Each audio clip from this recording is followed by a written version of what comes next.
The first wave. It was almost 7 in the evening when the first siren echoed faintly down Maple Street. At first, the Johnsons didn't hear it. The children were still laughing, chasing each other around the backyard, while Mr. Johnson flipped burgers and Mrs. Johnson cut the birthday cake. The smell of charcoal and sweet icing floated through the warm air. Neighbors had waved from their porches earlier, some joining for a slice of cake, others just smiling from afar. It was a normal, peaceful evening, or at least it seemed that way. Then the siren grew louder. Mrs. Turner stood by her window, peeking through the blinds, her lips curled into a small, satisfied smile. She had complained about noise before, but no one ever took her seriously. This time she wanted to make a point. "They'll learn now," she said under her breath. On the other side of the fence, the Johnsons finally noticed the flashing red and blue lights approaching. "Did something happen?" Mrs. Johnson asked, looking worried. "Probably a traffic stop," said her husband, shrugging, but his voice wavered a little. The sound was too close. A minute later, 2 police cars stopped right in front of their house. The laughter died instantly. Music stopped mid-song. Even the grill hissed softly as the flames began to die down. The officers stepped out, 2 men and 1 woman, serious expressions on their faces. "Good evening," the taller officer said. "We got a noise complaint from this address." Mr. Johnson blinked in surprise.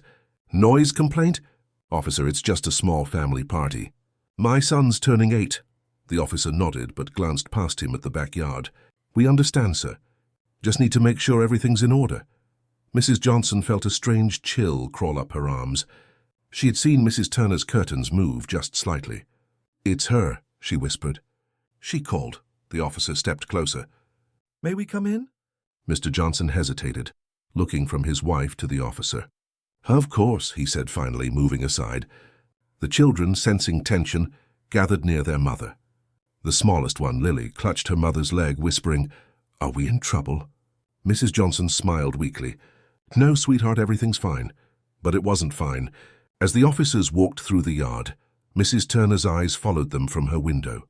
She had expected them to tell the Johnsons to quiet down, maybe issue a warning.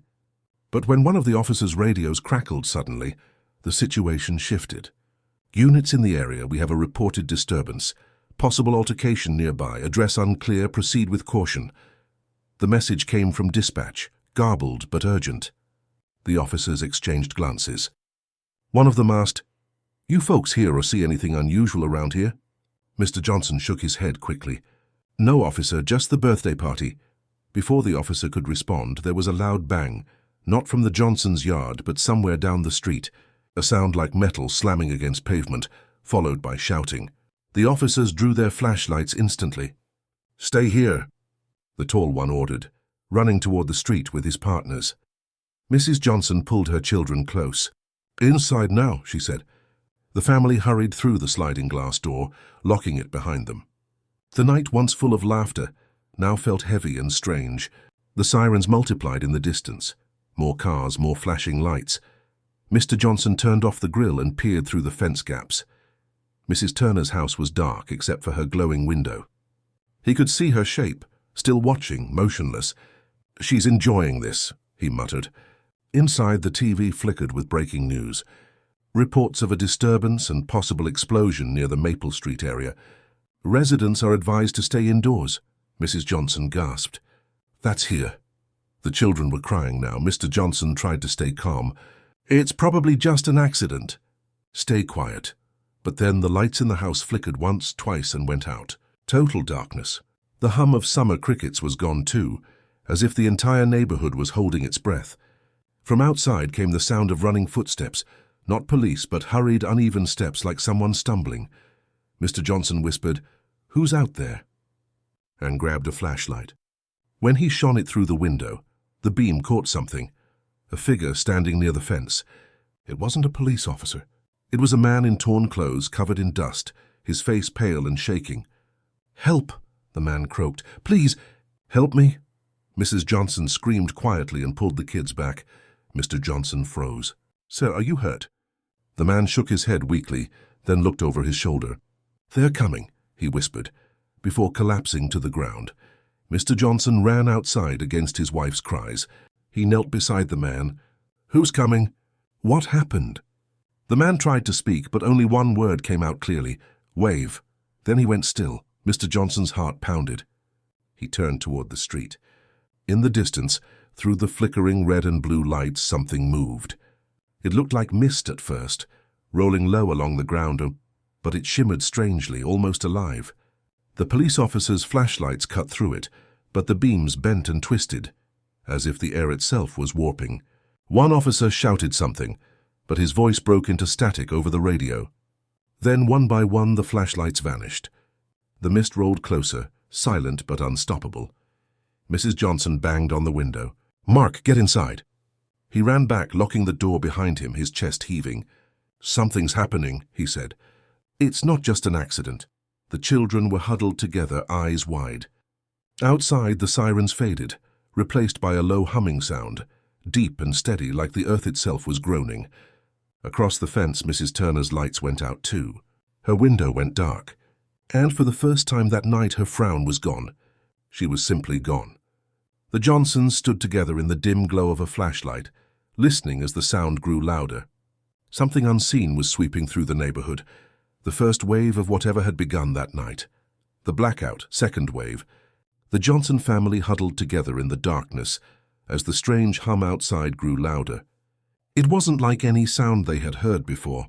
It was deep, steady, and felt like it was coming from beneath the ground. The windows trembled slightly, and the air inside the house seemed heavy, almost thick. Mrs. Johnson whispered, "Mark, what's happening?" But he had no answer. He stared out the window, gripping the flashlight tightly. The street was now almost completely covered in that shifting mist. The red and blue police lights had vanished, swallowed by it. "Maybe it's gas," he said quietly, trying to sound calm.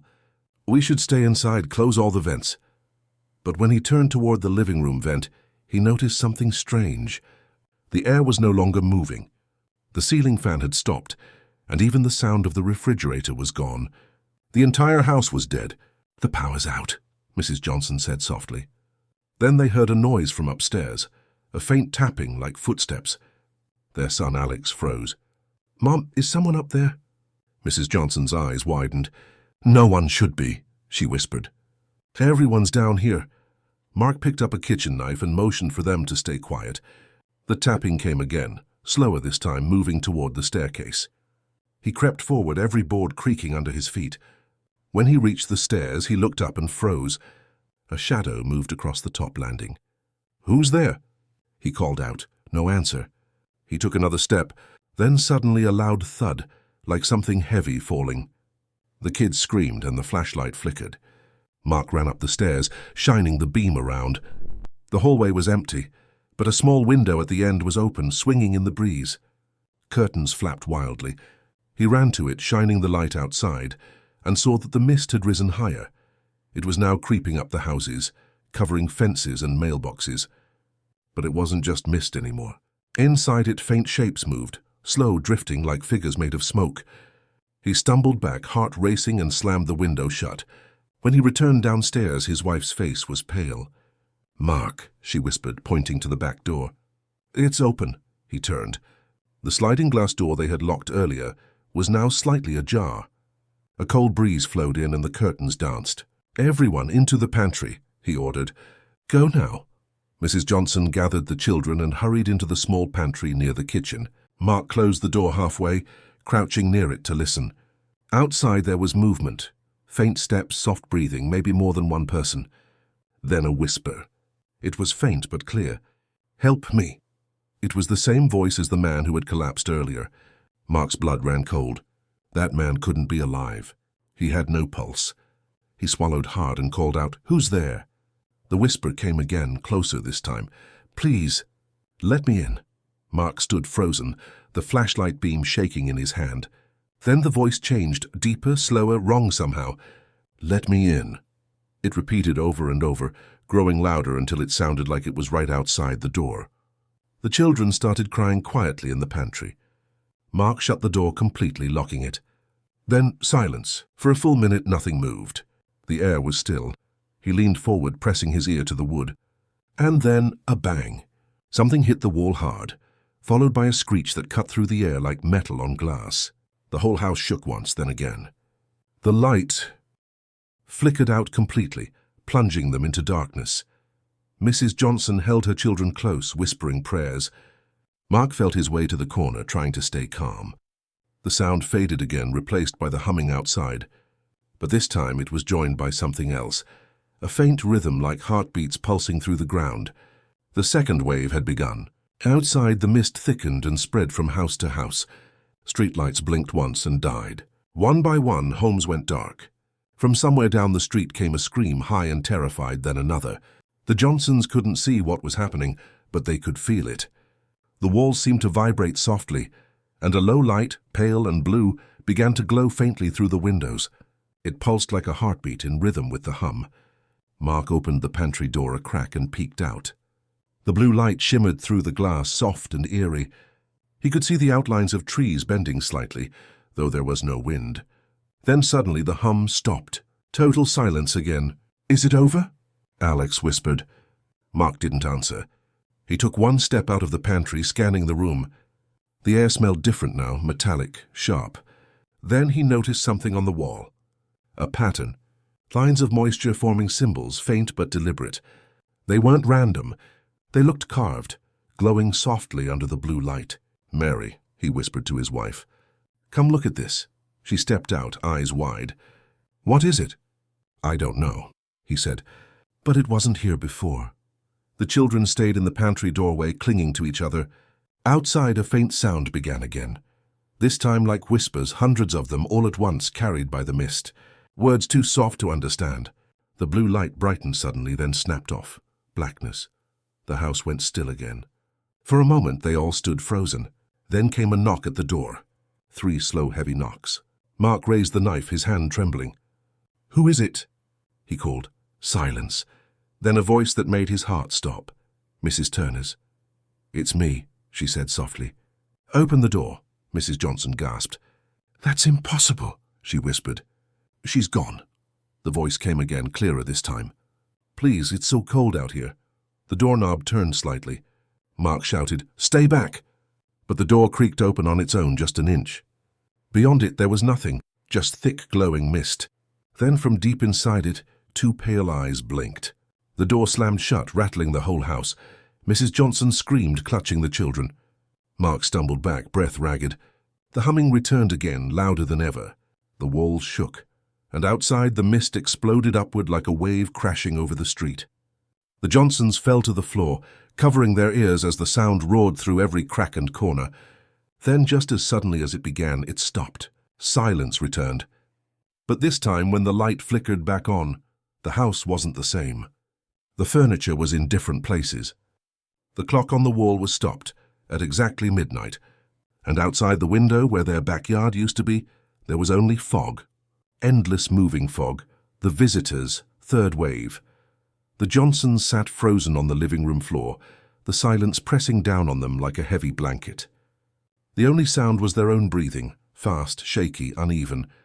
Mark slowly stood up, his eyes darting toward the clock again. Midnight, it hadn't moved. The hands were stuck, ticking faintly but never changing. Mrs. Johnson whispered, "What happened to our backyard?" and walked toward the window.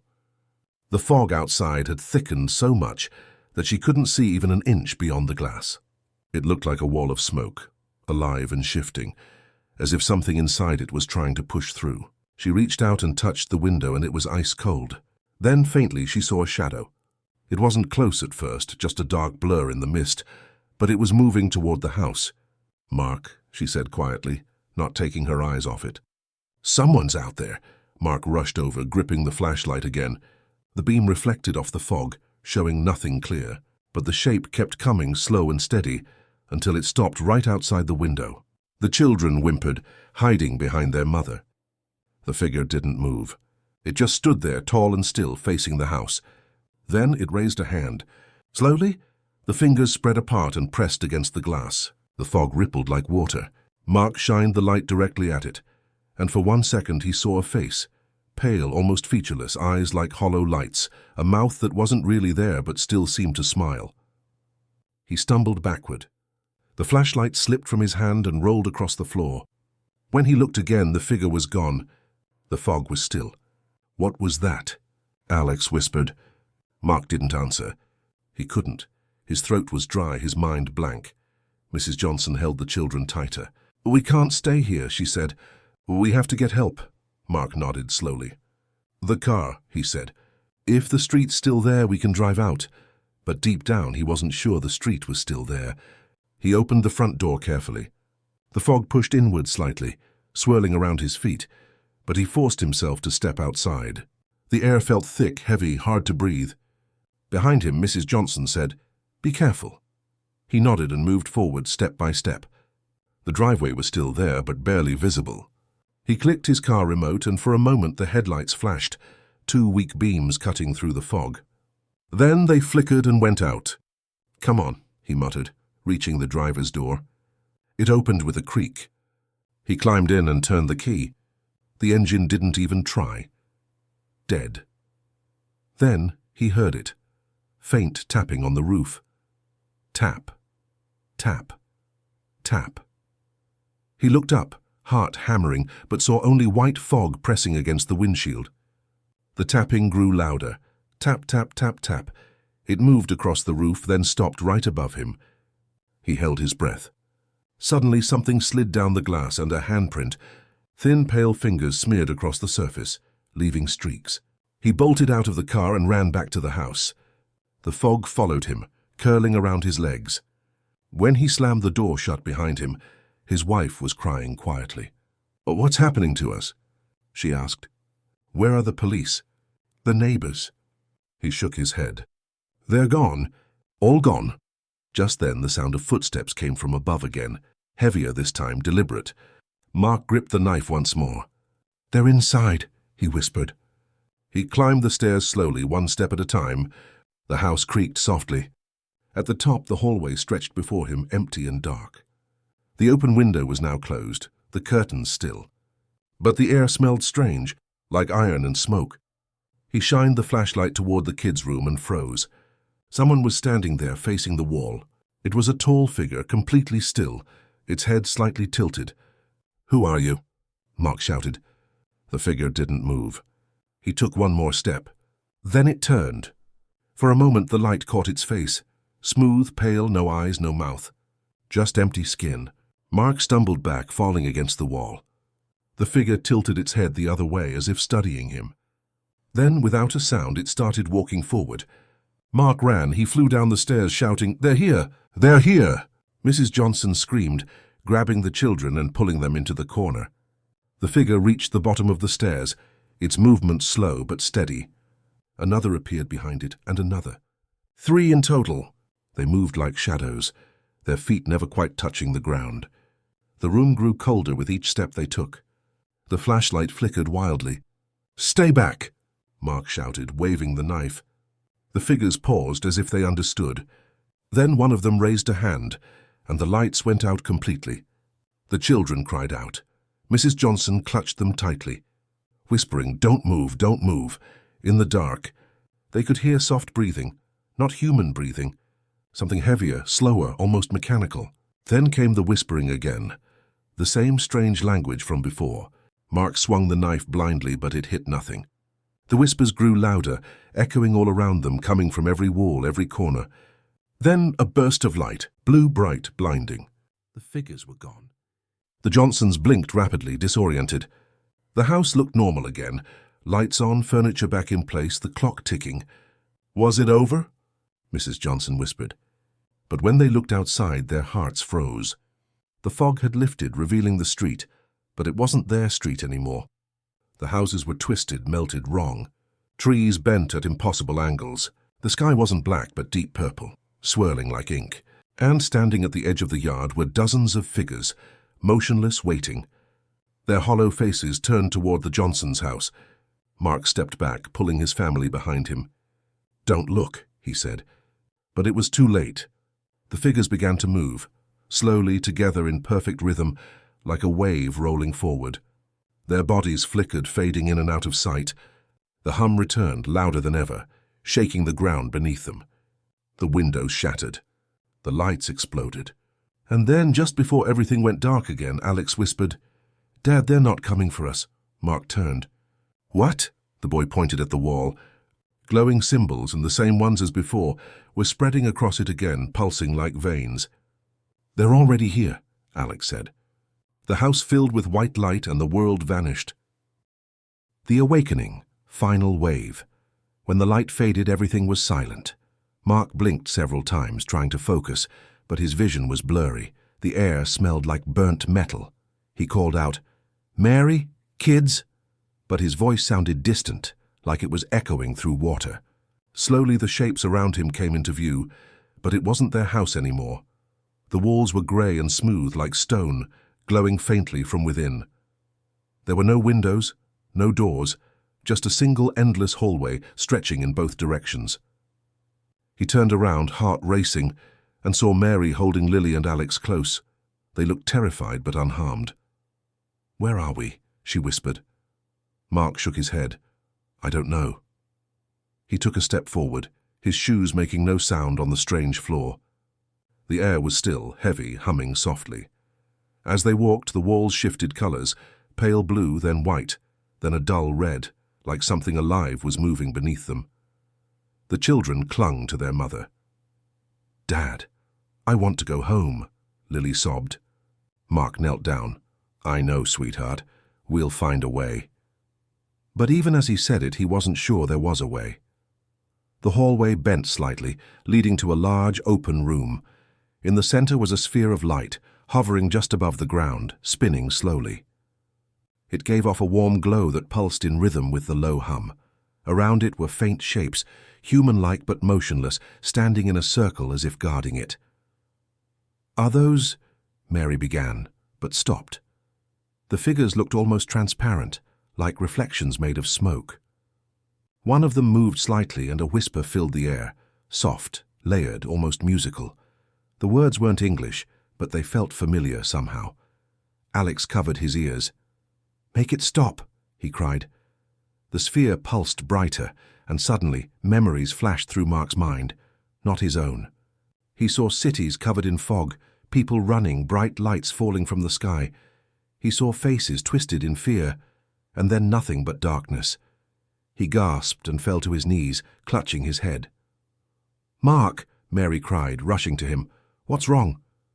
He shook his head, trembling. "They're showing me even something. The beginning." The whispers grew louder. One of the figures stepped forward. Its body glowed brighter, forming a clearer shape, tall, thin, human-like, but its face still smooth, empty. When it spoke, its voice was both one and many. "So you were chosen," it said, though its mouth didn't move. "Chosen," Mary repeated. "For what?" The figure tilted its head as if curious. "To awaken." Mark stood shakily. "We don't understand. We're just a family. We didn't do anything." The figure raised its hand, and the air around them shimmered. Images appeared: the Johnsons' backyard, the party, Mrs. Turner's angry face, the phone call, the police. "One call," the voice said. "One moment changed the pattern." The pattern shifted. The wave began. Mary frowned. "You mean this happened because of that?" "All things connect," the voice replied.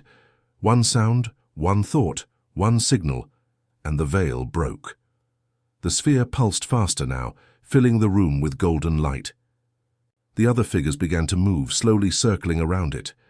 "What do you want from us?" Mark shouted. "To remember," the voice said. "You were here before. You have forgotten." He shook his head. "No, we've never been here. We're not part of this." The figure stepped closer. "You are," it said softly. It touched his forehead with one glowing finger.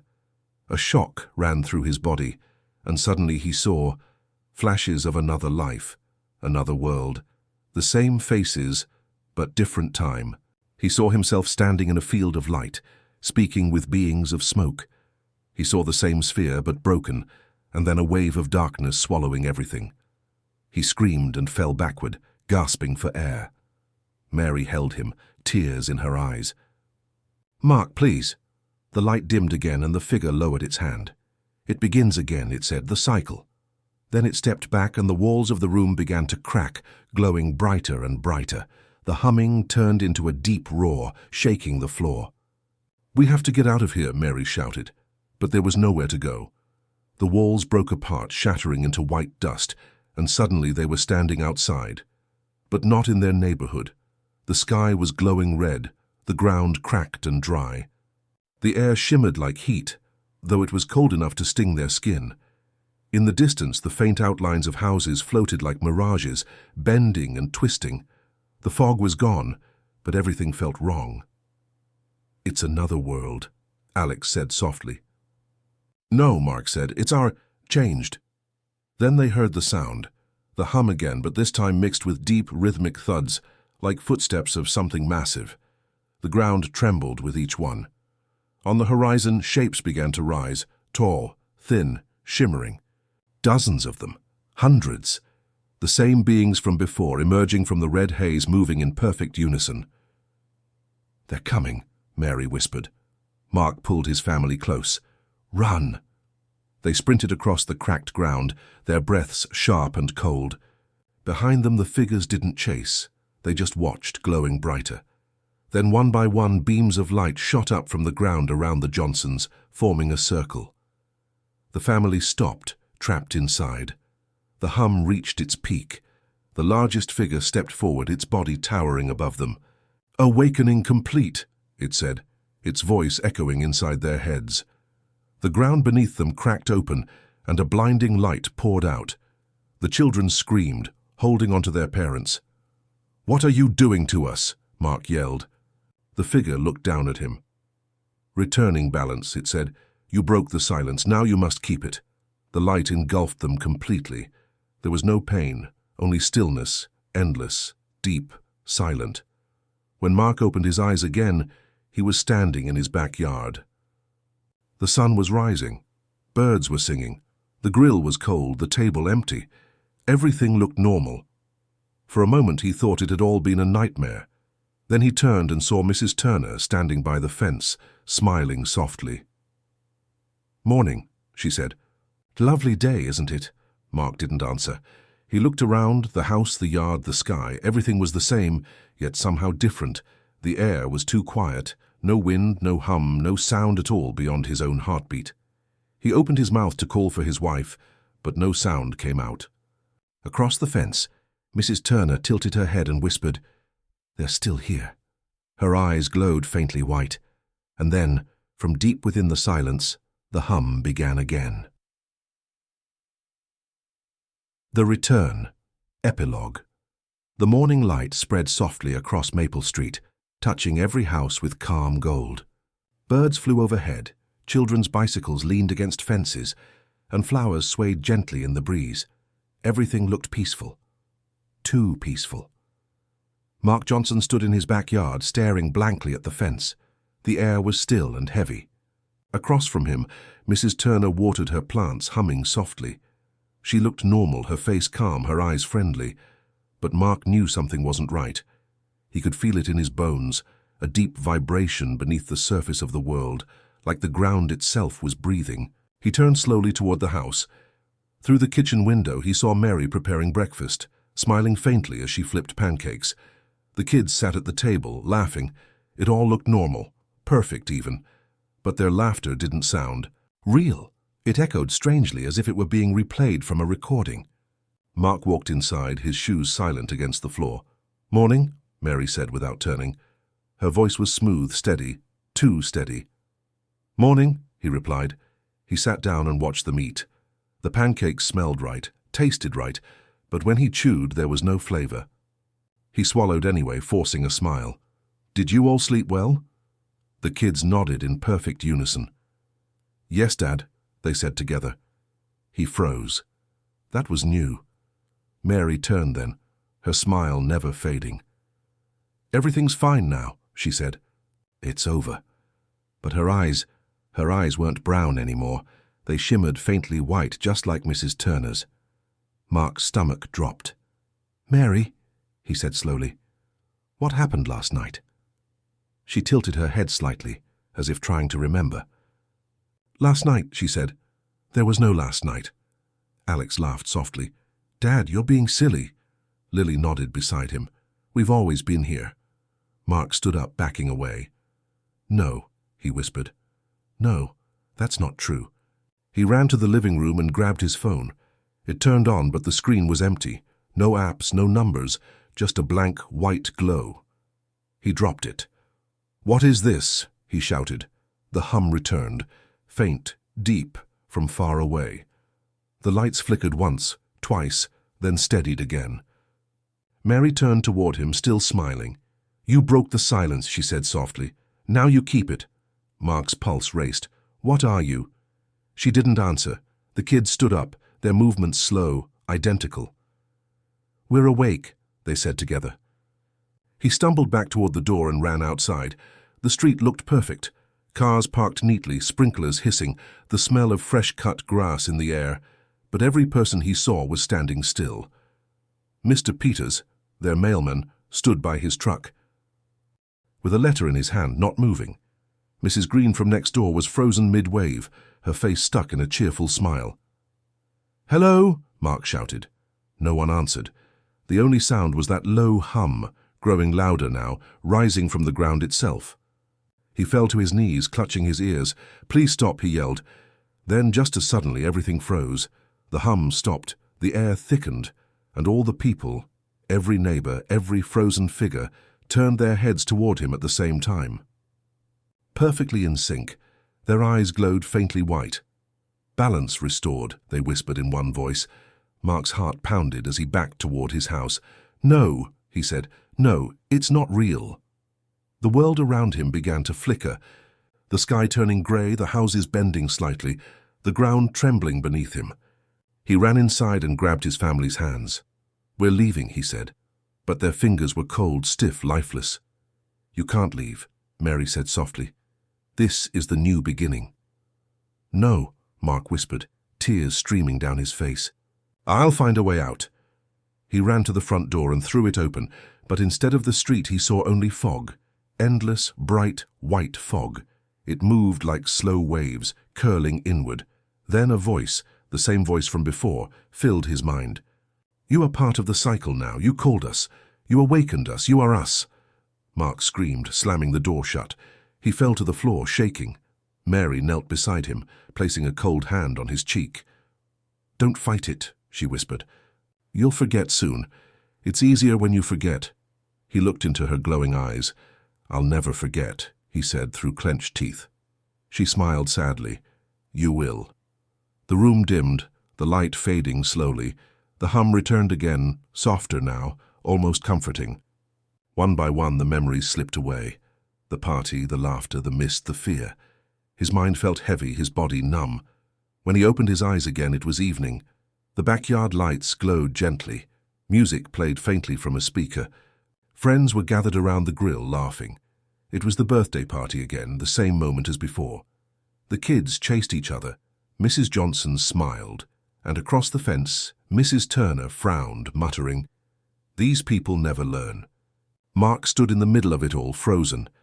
He knew what came next. The phone call, the sirens, the mist. He tried to shout, to warn them, but no sound came out. He looked up at the sky, and for just a second he saw them, the tall, glowing figures watching from the clouds, silent and still. Then the world reset.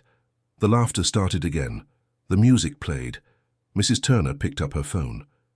The first siren sounded in the distance, and as the hum began to rise once more, Mark realized the truth. The wave never ended. It only started over.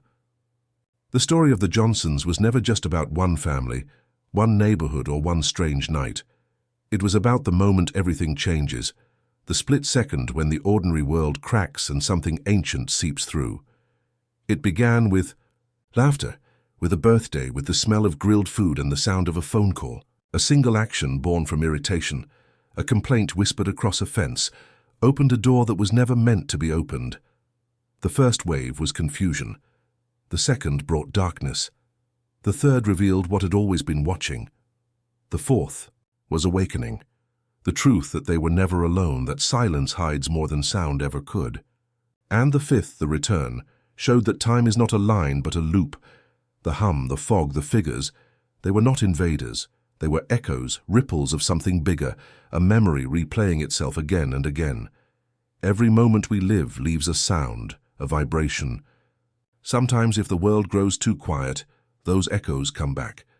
The Johnsons became part of that echo, a family caught between moments, trapped in the replay of cause and effect. They were not punished, they were remembered. Each siren that begins in the distance, each flicker of light that dies too soon might just be the next start of the wave. Maybe it begins in another neighborhood, another backyard, another person thinking, it's just a small thing. What harm could it do? But small things grow, patterns repeat. One whisper, one decision, one call, and the silence breaks again.